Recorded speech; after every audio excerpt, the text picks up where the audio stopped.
Cuando hables en contra del matrimonio homosexual, del aborto, de la identidad de género, de todos estos derechos progresistas, dejaste de ejercer en ese momento tu libertad religiosa. Ya no estás protegido por ningún documento. En otras palabras, te volviste un discriminador y punto, no hay vuelta atrás. Quiero aprovechar este tiempo para poder comentar un poco acerca de la lucha por la libertad religiosa en mi país, vista desde una óptica desde el Perú, pero también antes vamos a revisar un poco acerca de las últimas normativas internacionales que nos atañe a todos los países de la región. Así que, sin más preámbulo, empezamos de una vez. Eh, este documento, siguiente por favor. Muy bien, este documento es algo que nosotros estamos mostrando mucho en el Perú hacia los líderes cristianos, ¿no? Que de una u otra manera batallan por la defensa de la vida, la defensa de la familia, la defensa de la libertad. Y es que este documento tiene, digamos, una data reciente y fue elaborado por la Comisión Interamericana de Derechos Humanos. A pedido de la OEA, se elaboró este documento por parte de la Comisión y le titularon Estudios sobre libertad de religión y creencia, estándares interamericanos, abajo en letras pequeñas, ¿no? Bueno, ¿de qué trata este documento? ¿De qué trata este documento? Este documento en realidad lo que viene a traer consigo es una serie de limitaciones a la libertad religiosa. Son recomendaciones, estándares, limitaciones, parámetros, encuadramiento de la libertad religiosa en toda América, ¿no? Son exigencias que hace la Comisión Interamericana y que, como ustedes saben perfectamente bien, sirven como instrumentos internacionales que inspiran luego la formulación de políticas públicas, la formulación de iniciativas legislativas en nuestros países. Y es por eso la relevancia de poder conocer estos instrumentos, porque de ahí precisamente se valen los activistas de género, los activistas del aborto, para, digamos, justificar de una u otra manera sus propuestas, ¿no? Por eso es importante que la gente conozca bien cuáles son estos últimos instrumentos internacionales que se están publicando para precisamente coartar la libertad religiosa. Y es que nosotros entendemos perfectamente que cuando se crean estos organismos internacionales, como la Comisión Interamericana o la Corte Interamericana, se crearon para defender los derechos humanos, ¿no? Todos tenemos claro ese concepto, que fueron creados en un inicio para defender los derechos humanos de quién, frente a la actuación arbitraria del Estado, ¿no? Es una especie de respuesta o jurisdicción internacional para las personas que son violentadas en sus derechos humanos. Pero de un tiempo a esta parte, estas mismas organizaciones se han convertido hoy en los principales enemigos de los verdaderos derechos humanos, conocidos también como los derechos de primera generación, como el derecho a la vida, el derecho a la propiedad, el derecho a la, digamos, a la libertad, y en todas sus variantes, libertad de expresión, libertad de conciencia, libertad de religión. Y justamente desde estos organismos es que nacen estas principales amenazas, ¿no? Qué contradicción, porque claro, la Comisión Interamericana debería defender los derechos humanos, pero en razón a la promoción de los nuevos derechos, o también conocidos como pseudo derechos, como el aborto, la identidad de género o el matrimonio entre personas del mismo sexo, se vienen coartando y destruyendo los verdaderos derechos humanos o los derechos humanos originarios, ¿no? Porque ahí donde se aprueba el aborto, ahí donde se aprueba la ley de identidad de género, inmediatamente se aniquila derechos a la vida, se aniquila el derecho a la libertad de expresión, el derecho a la libertad de conciencia de todo un país, ¿no? Y quizás amigos que están aquí de países donde se han venido probando estas cosas pueden ser testigos de ello. Ahora, ¿qué cosa dice este documento? Para que lo conozcamos, lo sepamos y estemos advertidos de esta situación y también funjamos de atalayas, ¿no? Porque Dios nos ha puesto en una situación privilegiada, donde podemos conocer de información que quizás no todo el mundo conoce. Y es nuestro deber advertir sobre estas amenazas. Y precisamente este estudio que les he mostrado, atrás, en el anterior, por favor, anterior, vamos, ahí, siento, anterior, anterior. Es eso, ¿no? Perfecto, ahí está bien. Ok. Entonces, sí lo están viendo atrás. Muy bien. Entonces, el fundamento 126, por ejemplo, hay mucha información en este documento. Hemos seleccionado solo algunos. Por ejemplo, el fundamento 126 de este documento que se llama, repito, Estudios sobre libertad y sobre religión, ¿no es cierto? Estándares interamericanos, elaborado por la Comisión Interamericana, dice lo siguiente: las instituciones religiosas, es decir, las iglesias, ¿no? Pueden tener, dice, opiniones diversas sobre cuestiones relacionadas con la orientación sexual y la identidad de género. En otras palabras, nosotros podemos tener y opinar sobre estos temas, perdón. Pero, y ahí llega el primer pero, en ningún caso sus autoridades deben incitar a la violencia o al odio. Esta expresión que pareciera inofensiva y hasta buena o positiva, en realidad esconde todo un entramado para coartar precisamente la libertad de las personas. Porque la pregunta que nos hacemos, ¿y quién define lo que es odio? ¿No? ¿Quién decide qué cosa es odio? ¿Quién decide lo que es amor? ¿Quién decide lo que es correcto? ¿Quién decide lo que es falso? ¿Quién decide lo que es verdadero? ¿Quién decide lo que es bueno? ¿Quién decide lo que es malo? Pues evidentemente el Estado, el régimen de turno. Ellos son los que ponen la vara de medición. En mi país, una congresista, Susel Paredes, precisamente una activista de género, ella ya ha presentado un proyecto de ley para criminalizar, ¿no? O perdón, para sancionar los llamados crímenes de odio, lo que hablaba hace un momento el doctor González, ¿no? Entonces, ¿cuál es la intención? La intención es coartar, limitar, restringir la libertad de los cristianos de poder hablar, pensar y decir lo que uno cree, ¿no? Por ejemplo, si yo dijera el matrimonio es la unión entre un hombre y una mujer, todos estamos de acuerdo. Y porque además tiene un fundamento bíblico, ¿no? Dios le dice a Adán, el hombre se unirá a su mujer y serán ambos una sola carne. Se establece el matrimonio entre un hombre y una mujer, porque además tiene un fin público, ¿no? Tiene una justificación legal, biológica, etcétera, etcétera. Pero esta expresión que tiene, digamos, fundamentos no solo legales, sino científicos y hasta bíblicos, puede ser catalogado fácilmente como un mensaje de odio. Mensaje de odio, ¿por quién? Por aquellos que defienden la unión entre personas del mismo sexo. Entonces, a ese mensaje, que es verídico, que es correcto, que es legal, que es justificado, ahora se le llamará mensaje de odio, un mensaje homofóbico, ¿no? Y entonces, ¿por qué? Porque ellos establecieron que ese mensaje ya no es correcto, que ese mensaje dejó de ser una verdad para convertirse en un mensaje de odio, ¿no? Igual, por ejemplo, si nosotros decimos que los niños tienen pene y las niñas tienen vagina, evidentemente eso que es una verdad contrastable, verificable, científica, se va a convertir inmediatamente en un mensaje de odio. ¿Por qué? Porque va a ser tomado como una ofensa por quienes creen en los derechos de las personas transgénero.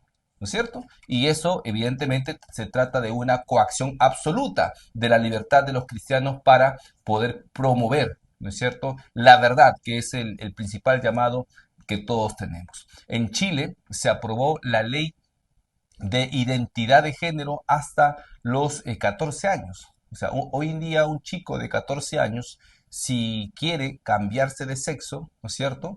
Esta persona puede, este joven puede demandar a sus padres. No necesita la autorización de sus padres. Puede simplemente denunciarlos y un juez, es decir, una tercera persona, puede decidir el cambio de sexo, solventado con el dinero de todos los ciudadanos, en este caso de los chilenos. En Perú también intentaron aprobar la ley de identidad de género en más de una vez y no han podido, ¿no? Sin embargo, quisieron entrar a través del Aeropuerto Internacional Jorge Chávez, ¿no? Por los llamados baños inclusivos, a pesar que en el Perú no existe la ley de identidad de género. Entonces, vemos que cuando no pueden entrar por la puerta, entran inmediatamente por la ventana. Ahora sí, 150 dice lo siguiente: el derecho de los padres y o tutores debe respetar las disposiciones de los instrumentos interamericanos que establecen que la educación debe orientarse a formar a niños y niñas en el respeto de los derechos humanos, las libertades públicas y la tolerancia.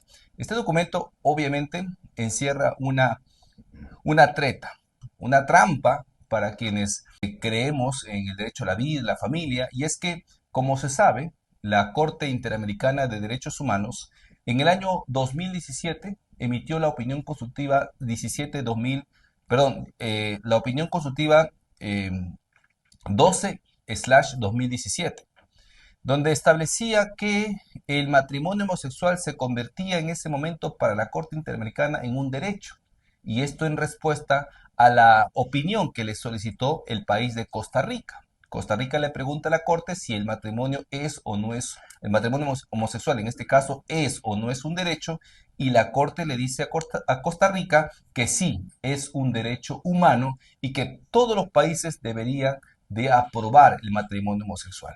Esto que podría alguien decir, bueno, esto es para Costa Rica, no es para Perú, no es para Chile, no es para Brasil, mentira. Lo que sucede es que la Corte Interamericana en el año 2002 se inventó un concepto bastante extraño que los países no firmaron cuando se adhirieron al Pacto de San José, y es el llamado control de convencionalidad, que no es otra cosa que una especie de, digamos, una disposición, una doctrina de sometimiento, ¿no? Político, jurídico de todos los países a las decisiones de la Corte Interamericana, aún en los casos en los que ellos no hayan participado. Es decir, si se da una opinión consultiva o se da un fallo para Colombia, para Chile, este fallo en todos sus términos es aceptado y acatado por los demás países miembros de la OEA, ¿no? Y así, por ejemplo, la misma protagonista, Susel Paredes, se intentó registrar en el Perú su matrimonio homosexual, el que había contraído con su pareja en México, ¿no? Intentaron llevar este matrimonio y registrarlo en el Perú. El juez que emite el fallo en primera instancia decidió darle la razón a Susel Paredes, a pesar que nuestras leyes, a pesar que nuestra constitución no reconocen el matrimonio entre personas del mismo sexo. Sin embargo, este juez que resolvió el caso apeló precisamente a la opinión consultiva de la Corte Interamericana y dijo que por encima de nuestra constitución y por encima de nuestras leyes están las decisiones de la Corte Interamericana de Derechos Humanos. Esto fue llevado ante el Tribunal Constitucional, que es el máximo intérprete de la Constitución, el máximo tribunal en cuanto a cuestiones constitucionales en mi país, y el Tribunal Constitucional, gracias a Dios, decidió rechazar la demanda de Susel Paredes. Y ellos sí dijeron, sin ningún temor, que en el Perú el matrimonio está reconocido claramente como la unión entre un hombre y una mujer, y poco les importó lo que dijo la Corte Interamericana. Y gracias a eso, el caso de Susel Paredes fue rechazado, ¿no? Agradecemos a Dios por eso. Pero ya nos hemos dado cuenta cómo es que opera el famoso control de convencionalidad, porque hay jueces de primera y segunda instancia del Poder Judicial que sí están acatando estas disposiciones. ¿Por qué? Porque lo dijo simplemente la Corte Interamericana. Entonces, ahí nos damos cuenta que la palabra derechos humanos se ha desneutralizado, se ha adulterado, ¿no? Cuando la Corte habla hoy de derechos humanos, ya no está hablando del derecho a la libertad de expresión, del derecho a la libertad de conciencia, no, ya está hablando de estos otros derechos que han venido a reemplazar a los verdaderos derechos humanos. Siguiente, por favor. Muy bien, y ahí está el 152 de este mismo instrumento internacional. Dice, los estados deben respetar la libertad de los padres y o tutores de asegurar la educación religiosa y moral de sus hijos de acuerdo con sus propias convicciones. Hasta ahí, muy bien, ¿no es cierto? Pero llega otra vez el pero conforme con las normas mínimas prescritas por el Estado, que deben respetar los derechos humanos. Otra vez la palabrita derechos humanos. Pero acá dice algo. Ustedes padres, ustedes los que crían hijos, pueden enseñarle a sus hijos sobre su fe, sobre su iglesia, sobre su religión, etcétera, etcétera. Pero siempre conforme a las normas que prescriben los estados. Por ejemplo, en el año 2020, cuando atravesábamos la época de la pandemia, y en mi país, por ejemplo, no habían camas UCI, no habían medicina, no habían hospitales. Lo mismo pasaba en Argentina. Tenían las mismas carencias. Pero ¿qué pasó en Argentina en el año 2020? Aprobaron el aborto legal. ¿no? O sea, cuando todo el mundo estaba pensando en salvarse la vida, ellos simplemente avanzaron con esta agenda progresista.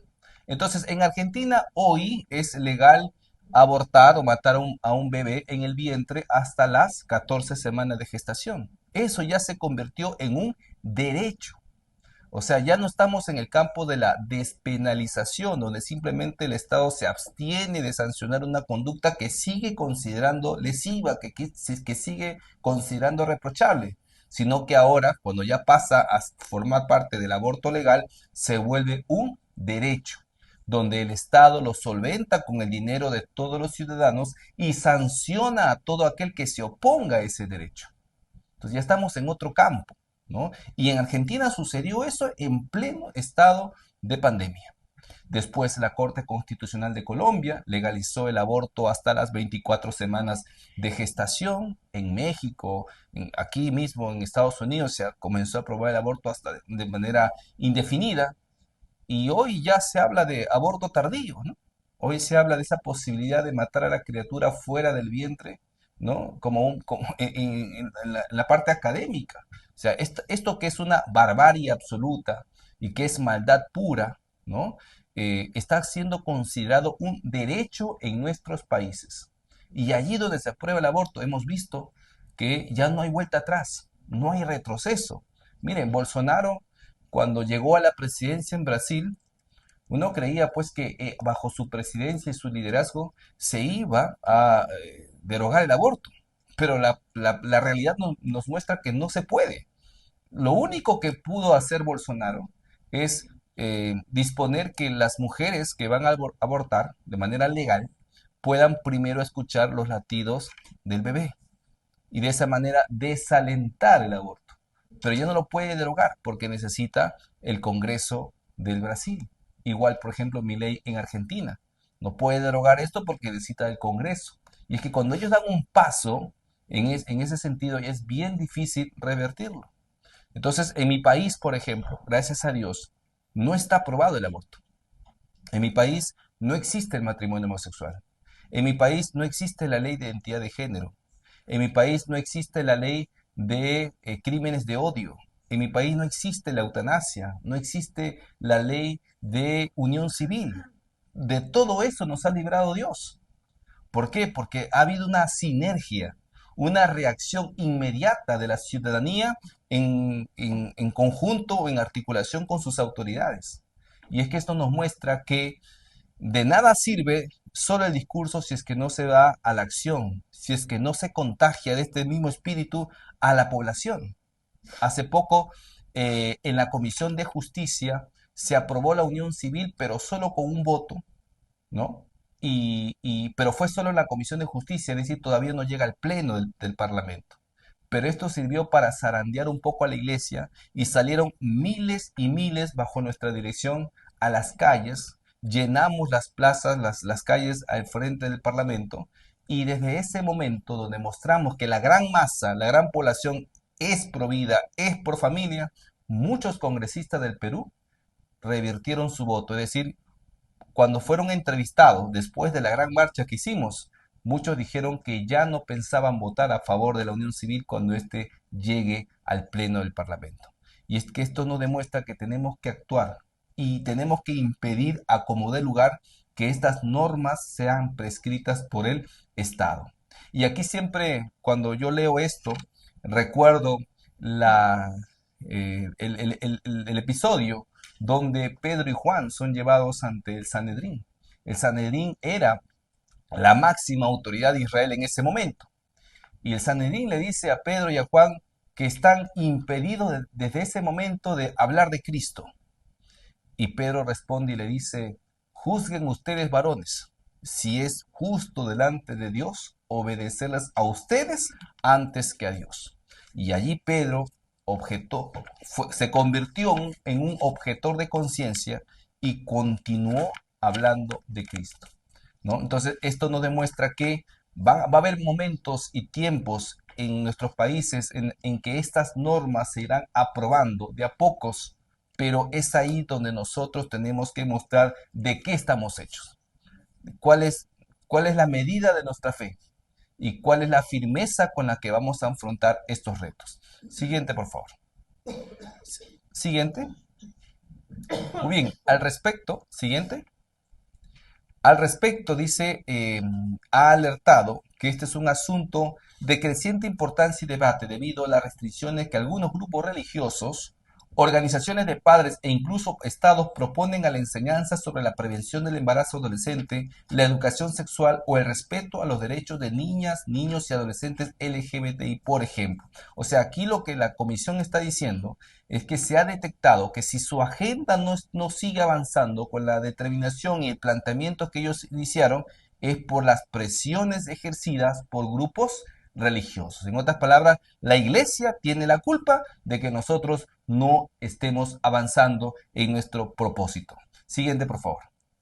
Y dice, el 157. El relator especial sobre la libertad de religión o de creencia se ha referido a la reducción de los programas de educación sobre salud reproductiva y sexual, que no es otra cosa que el aborto, ¿no es cierto?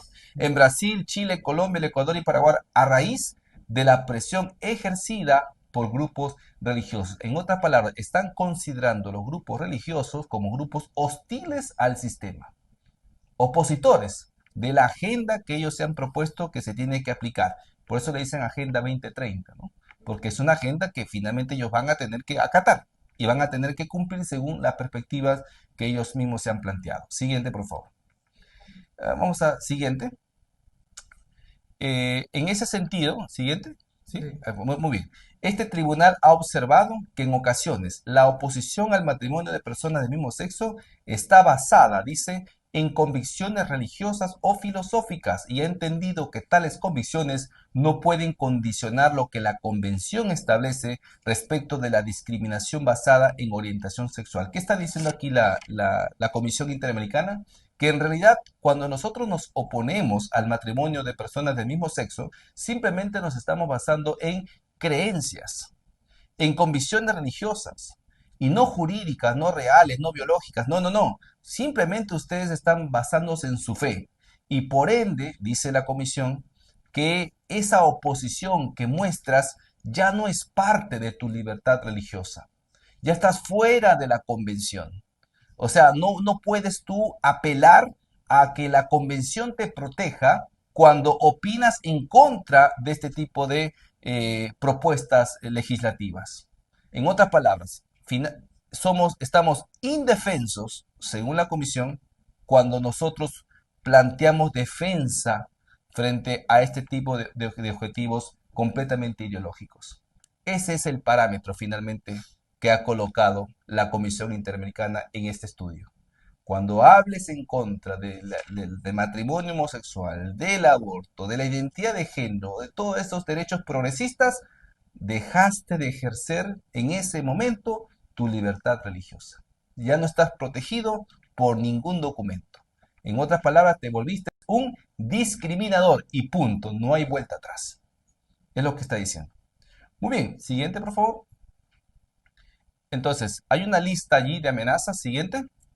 Muy bien, hay una lista de amenazas a la libertad religiosa.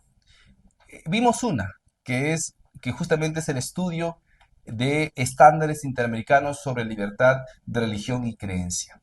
Pero también tenemos la Declaración Regional sobre la erradicación de los estereotipos de género en los espacios públicos que se traducen en violencia simbólica y violencia política contra las mujeres por motivos de género. Esta es una declaración regional que muchos países han suscrito. Y aquí lo que dice en puridad es que cuando uno realiza alguna manifestación en contra de las políticas de género, uno lo que está cometiendo es violencia. O sea, ya no solamente es una oposición, ya no solamente es un acto de discriminación, sino ahora es una violencia manifiesta. En este caso, violencia simbólica y violencia política. Luego tenemos la Convención Interamericana contra toda forma de discriminación e intolerancia, que también es una herramienta internacional para perseguir la libertad de los cristianos. En mi país tenemos el decreto legislativo 1323 que modificó el tipo penal de discriminación. Miren, en el año 2018, cuando ingresó el presidente Pedro Pablo Kuczynski, ¿no? Él emitió una serie de decretos legislativos. Entre ellos estaba el 1323, que varió el tipo penal de discriminación en el Código Penal peruano para perseguir judicialmente, penalmente, a aquellos que se atrevían a dar alguna manifestación en contra u opinar en contra de la identidad de género, de la orientación sexual, etcétera, etcétera. Con esa ley, con esa norma, intentaron perseguir a pastores, perseguir a cristianos. De hecho, es una ley que en su momento se declaró inconstitucional por parte del mismo Parlamento en su ejercicio de control político, pero esto no se finiquitó. En estos momentos, esta norma está vigente en mi país. Y hubo una señorita, una hermana, que se opuso a los baños inclusivos. Les comentaba al inicio sobre los baños inclusivos en el Aeropuerto Internacional Jorge Chávez. Ella reclamó al personal del aeropuerto por este tipo de baños, porque obviamente lo que se estaba buscando es que los hombres que se autoperciben como mujer podían ingresar al baño de mujeres que también son utilizadas por adolescentes y niñas. Y en lugar de hacerle caso y atender el reclamo de esta ciudadana, ¿qué hicieron las autoridades del aeropuerto? Denunciaron a la señorita, denunciaron. ¿Y quién asumió esta denuncia? Y ahí está la otra amenaza. Las fiscalías superiores penales nacional y fiscalías penales supraprovinciales especializadas en derechos humanos e interculturalidad. Estas fueron creadas en el año 2023 en mi país, el Perú, que son precisamente las fiscalías llamadas a aplicar estos instrumentos o estos criterios internacionales. O sea, en lugar de proteger y darle la razón a esta ciudadana cristiana, fue perseguida y denunciada por estas fiscalías en atención al decreto legislativo 1323. Ahora, estas fiscalías especializadas en derechos humanos son las que están juzgando y persiguiendo a nuestros policías y militares en la lucha contra el terrorismo. O sea, está todo diseñado. No solamente tenemos el instrumento o la norma internacional, sino también tenemos a las fiscalías que se van a encargar de aplicar esos instrumentos, como una especie de policía de pensamiento o Gestapo. Yo creo que en sus países también han creado fiscalías especializadas en este tipo de cosas. Justamente se han hecho para aplicar estos estándares interamericanos que se han venido dando. Entonces, siguiente. ¿Cuál es? Bueno, acá hay dos noticias que quiero compartir, justamente lo que les estaba hablando sobre la hermana que fue denunciada por justamente oponerse a los baños inclusivos en el aeropuerto. Y ahí está, ¿no? Sistema de justicia de cabeza. Fiscal investiga a mujer que defendió a niñas. Y ahí ustedes ven un colectivo LGBT. Perdón, esto no, esto es un colectivo pro familia que decidió respaldar a la hermana, ¿no? En la puerta de la fiscalía, justamente porque se ha considerado como una injusticia que se le denuncie a quien tuvo la valentía de reclamar por la presencia de estos baños inclusivos. Siguiente, ahí está. El pastor que alentó a la muerte de lesbianas. Les decía sobre el decreto legislativo 1323. Bueno, el pastor aquí que se muestra es un pastor muy conocido en el Perú, que justamente fue denunciado porque supuestamente mandó a matar a lesbianas, cuando lo que hizo fue leer un pasaje del libro de Levítico, ¿no? Y como distorsionaron el mensaje, pues en atención al decreto legislativo 1323, comenzaron a denunciarlo. Y es ahí donde se da la noticia de que un grupo de abogados lo defiende, y es que ahí donde justamente entra a tallar RENAFAM, el grupo de abogados que nosotros creamos del año 2016 para precisamente defender a los niños de la ideología de género. Entonces, ¿qué tenemos que hacer frente a estas arremetidas o frente a estas amenazas? Tres aspectos fundamentales que debemos fortalecer. Siguiente. Primero, fortalecer la objeción de conciencia. Justo lo que hablaba el querido González. Ahí está. Siguiente. Comisión parlamentaria aprueba proyecto de ley en defensa de la objeción de conciencia. Esto fue aprobado el año 2022, no, perdón, 2023, donde propusimos una ley para poder fortalecer y darle un procedimiento a la objeción de conciencia en mi país. Esto fue una noticia internacional porque si esto se aprueba, porque ya se aprobó en la Comisión de Constitución, solamente falta que pase al Pleno del Parlamento. Si esto se aprueba sería, estimados hermanos y amigos, una de las primeras leyes en el mundo para ejercitar el derecho a la objeción de conciencia. En mi país ocurrió un caso muy conocido, muy emblemático, del famoso caso Ana Estrada y la eutanasia. Ana Estrada era una activista de izquierdas que tenía una enfermedad degenerativa y ella solicitó que el país le reconozca una muerte digna, es decir, la eutanasia. Y cuando ella desarrolla toda una lucha judicial, gana su proceso, logra que la Corte Suprema le dé la razón. Y cuando la Corte Suprema le devuelve el expediente hacia el juzgado instructor o al juzgado de primera instancia para que ejecute la orden de la eutanasia, la juez que recibe el caso, ella se inhibe por decoro. Ella señala en su resolución que no puede ordenar que se le quite la vida a una persona porque la constitución política de nuestro país reconoce el derecho a la vida como un derecho inalienable. Y entonces ella se aparta del caso y se inhibe de seguir conociendo el caso.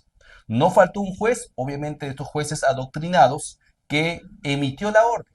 Y cuando la orden llega al hospital que iba a ejecutar la eutanasia, 15 médicos presentan su solicitud de objeción de conciencia. Ellos dicen, no podemos quitar la vida a una paciente. Nosotros tenemos un juramento hipocrático de defender la vida, no de quitarla. Y entonces 15 médicos, como nunca antes se había visto, decidieron no aplicar la eutanasia. No faltó un médico, estos carniceros, ¿no? Que simplemente agarra y ejecuta la orden. Obviamente la eutanasia se aplicó en nuestro país, pero en todo el proceso nos dimos cuenta de que habían médicos, jueces, maestros, profesionales de las distintas ramas que sí están dispuestos a luchar por su fe, que sí están dispuestos a defender su derecho a la objeción de conciencia. Y por esa razón es que propusimos esta ley, que repito, está aprobada en la Comisión de Constitución. Solo falta que pase al Pleno. Si se aprueba esta norma, tendríamos una ley que puede ser modelo para que los otros países comiencen a aplicar esta ley y que podamos finalmente tener una herramienta legal para oponernos a la ejecución de estas leyes perversas. Siguiente. Dos, tenemos que fortalecer la soberanía nacional. Siguiente. Y es en razón a esta ley que aprobamos una norma que permite precisamente a nuestros jueces peruanos no aplicar las sentencias u opiniones consultivas que se dan a otros países. Les comentaba sobre la opinión consultiva de Costa Rica, ¿no es cierto? Logramos a través de una ley que se modifique el Código Procesal Constitucional y gracias a ello hoy en Perú está vigente esta ley que propusimos que digamos, le dice a los jueces que ellos no están obligados a acatar ninguna sentencia, ninguna opinión consultiva en un proceso en el cual el Perú no haya sido parte. De esta manera detenemos o rompemos con el control de convencionalidad. Creo que esta ley debe ser replicada en todos los demás países, porque de una u otra manera nos tenemos que proteger frente a estos actos injerencistas de la Corte Interamericana. Siguiente, por favor. Pero asimismo, también aprobamos la ley para poder fortalecer a la Agencia Peruana de Cooperación Internacional, que es justamente la agencia que ve todo el tema de las ONGs. Esta ley, que fue bastante criticada por diversas organizaciones, hasta países mandaron una nota de protesta para que el Perú no apruebe esta norma, finalmente vio la luz. Y lo que hace es justamente fiscalizar a esas ONGs que utilizan el dinero de la cooperación técnica internacional que debería destinarse para cerrar brechas sociales en mi país, estaba siendo destinado ese dinero para promover agendas políticas, agendas ideológicas en favor del aborto, en favor de la ideología de género. Eso se acabó en mi país. Y es importante entonces detener, fiscalizar, contrarrestar las acciones que realizan las ONGs. Eso es vital si es que realmente queremos avanzar en la lucha pro vida y pro familia en nuestros países. Siguiente, finalmente, fortalecimiento de la familia y de la niñez, que es algo que evidentemente va a ayudar muchísimo en esta lucha. Siguiente. Y es así que se aprobó en el Pleno hace poquito, en el Congreso de la República, con 68 votos, la iniciativa que incorpora el enfoque de familia en las políticas públicas de mi país. Tenemos que regresar a la familia como centro e inspiración de toda política pública. Tenemos que retirar el enfoque de género de las políticas públicas y tenemos que colocar a la familia. Y esto es lo que se hizo hace una semana. Esto es muy reciente. Es decir, necesitamos fortalecer el enfoque de familia para que sea, repito, la familia la que motive e inspire las políticas públicas y no una política ideológica de género. Siguiente. ¿Se acuerdan que les hablaba de los baños inclusivos? Bueno, tuvimos que luchar legalmente en el Parlamento y es así que este año se aprobó y se promulgó la ley de mi autoría que regula el uso de los baños públicos para que solo sean usados conforme al sexo biológico, hombre o mujer, no hay más. Y eso ya se está aplicando en mi país. Y fue una tremenda victoria porque cuando esto se aprueba y se publica en el diario oficial El Peruano, al otro día fuimos a fiscalizar el Aeropuerto Internacional Jorge Chávez y finalmente retiraron todos sus cartelitos. Y si hoy día usted va a mi país e ingresa por el aeropuerto, no solamente han puesto hombres, sino que han tenido que dibujar la silueta de un hombre y dibujar la silueta de una mujer y establecer un tercer baño, pero es el baño familiar, para cuando uno tenga hijitos pequeños. O sea, eso se logró, fue una gran victoria, porque por ahí querían entrar, pero también se les cerró las puertas a través de la promulgación de esta ley. Siguiente. También eliminamos la figura del oficial de género. Hubo una ministra en mi país que obligó mediante decreto supremo que todos los funcionarios y servidores públicos puedan acatar o llevar cursos de género. Y también creó a un funcionario que se llama el oficial de género, que era el encargado de fiscalizar que todos los trabajadores públicos se sometan a la ideología de género. Y hicimos las gestiones para hacer una fiscalización, pero no querían dar su brazo a torcer. Tuvimos que aprobar una ley en el Congreso, expresa, ex profeso, para eliminar la figura del oficial de género y la capacitación obligatoria en enfoque de género, porque dijimos que esto estaba distorsionando la libertad de expresión y de conciencia de los trabajadores públicos, que no se les puede obligar. Y gracias a Dios, esta ley también se aprobó en el Parlamento Nacional. También aprobamos la ley que permite a los padres de familia la participación en la elaboración de los contenidos y los materiales educativos. Quienes conocen sobre libertad religiosa saben que una parte fundamental del ejercicio del derecho a la libertad religiosa es el de educar a tus hijos conforme a tus convicciones y creencias. Esto estaba siendo trabado por las diferentes ONGs en mi país y porque no se les reconocía jamás a los padres ese derecho prioritario. Gracias a esta ley, hoy los padres de familia en el Perú ya participan en la formulación de los contenidos educativos. Finalmente, hay otras amenazas que todavía están latentes. Hay leyes que quieren aprobar el vientre de alquiler. Todavía tenemos un nuevo proyecto que quiere aprobar el aborto y también tenemos la ley de la unión civil que todavía está en el pleno del Congreso. Es decir, esta gente día y noche trabaja para imponer su ideología, pero precisamente aquí donde nos demuestra en la práctica que la defensa de la vida y de la familia y de la libertad religiosa es una lucha constante y permanente. No podemos dormirnos en nuestros laureles. Finalmente, tenemos nuestras redes sociales para quienes quieran seguirnos, ahí están siempre presentes y esta es una parte importante también de nuestra lucha, la comunicación. Tenemos que mostrar qué es lo que hacemos, qué es lo que está pasando, para que la gente tome conciencia. Solamente tomando y conociendo van a poder defender algo que conocen y que en la práctica lo tienen que llevar a cabo. Muy bien, queridos amigos, muchísimas gracias, Germán, gracias por este tiempo. Espero no haberme pasado del tiempo establecido y quedo atento para cualquier pregunta.